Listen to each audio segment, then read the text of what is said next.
Dwarven Forge is the company, and then our greatest product is Master Maze. But we also make little accessories and things, like little tables and things. I mean, people would laugh, you know. I mean, I could never imagine that I finished school, let alone running a business.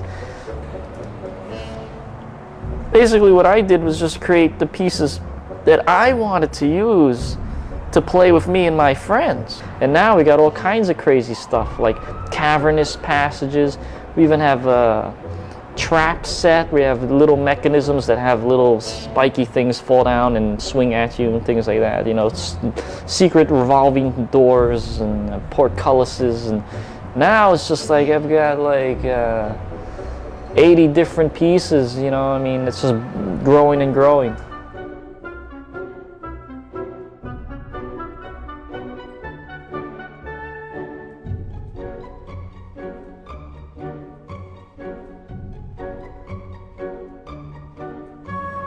We used to collect all these little miniatures by, you know, these sculptors like Tom Meyer and Sandra Garrity, and we were to collect these wonderful little miniatures and then paint them.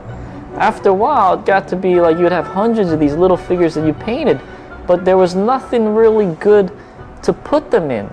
So you'd get these nice three-dimensional figures painted up, and then you put them on graph paper and take a magic marker and draw a cave and say, yeah, this is the cave you're in. And everyone would say, oh yeah, okay, I can imagine this cave maybe, you know. And when I was a little kid, you know, I was a big fan of Lego and all this other things. So it was kind of a combination of all the ideas of things that I'd imagined and created, and said, you know, we'll make the ultimate piece. We'll put felt on the bottom, just like those fine chess pieces. You move them around, you know, they always have felt. That's like quality, you know.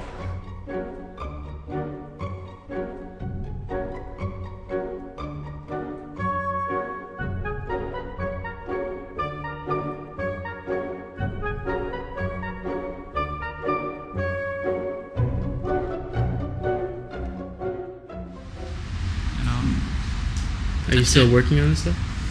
You're still building this world? No, I stopped a long time ago. You know, that's it. You know, I haven't played in a long time. I play other people's worlds because I have no time to do this. I'm building this stuff now to make a living. I have to make a living. When I was younger, I didn't have to make a living. So all this time to fantasize. Now I have to make a living. So at least I'm still somewhat doing something creative here. And so I'm still sort of having fun with this. But my dream is that maybe one day I'll retire, and then I can get back to designing more worlds when I'm old and retired, you know? And I'll have, all I know is that I'm going to have so many dungeon pieces, I'll be able to build my world like no one else will be able to do. I mean, I have so much. I can build like rooms and rooms full of dungeons, you know? So that's the secret plan. That's what people don't understand, you see, is that this is all just so that when I retire, I can have all the dungeon pieces I need to play my game, see?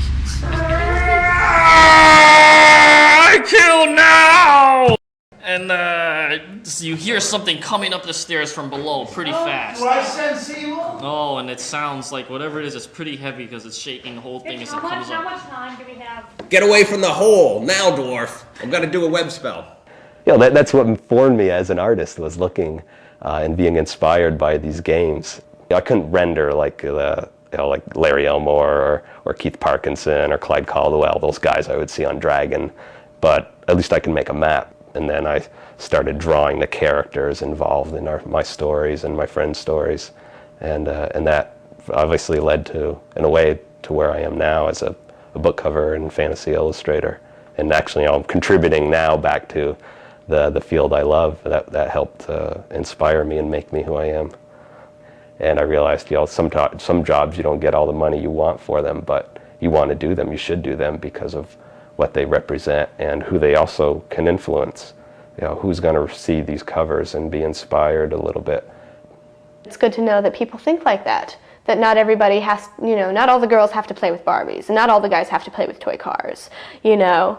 Sometimes you can make up your own fun and your own existence, which that really drew me, and I still go by that. It's a great way to live. you know, to play a game and actively use your mind like the entire time. Plus, there are, you know, every single version that comes out, there are hundreds and hundreds of books, modules, and things written, and worlds and everything. So, you know, there's just so much information that you can like go out and read about and learn and try to like use it, incorporate it, and it's very actually takes a great deal of stamina and it's time consuming. So it's not something I do very often anymore. What I've learned from D&D as far as how it applies to real life, I think is mostly about how to interact with other people. I've met a lot of people playing D&D. I've traveled to conventions sometimes and meet people there that, people from North Carolina or Ohio or Canada. And I guess a lot of what I've learned is sort of, it may sound strange to say that I've learned how to meet people, but within that setting. It's like if you go to a play, you want to see the people there. You don't want to like watch a play online. You want to participate in it. You want to be there. You want to sit around and laugh together. I mean, it's a very sociable game. I think more people should play it. I think more, I mean, get a good GM, a good DM, and I could sit here with 50 people and keep that 50 people enticed for hours, and have them going against each other and having a good time, and no one's going to get up from that table except to go to the bathroom, and even then they won't want to get up because they're not going to want to see what they're going to miss. Dungeons & Dragons certainly has great entertainment value, but I think that it has, at the same time, a great opportunity to teach people who they should be, and to help people, especially young people, to work out problems in a positive problem-solving environment, and one that's a non-destructive environment. The bastard.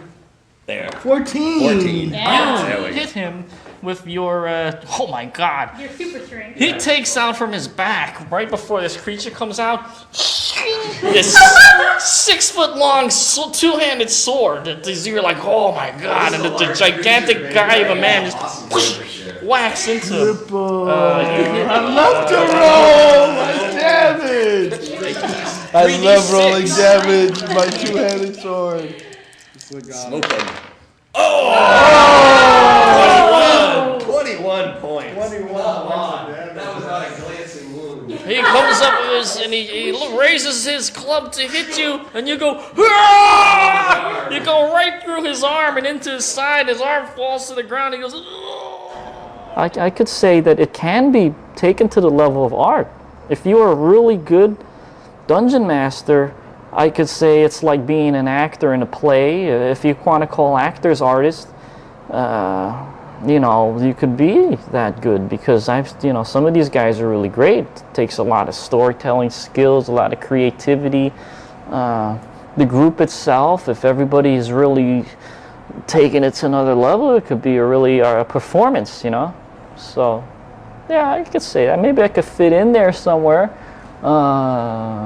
These days they're calling just about anything art.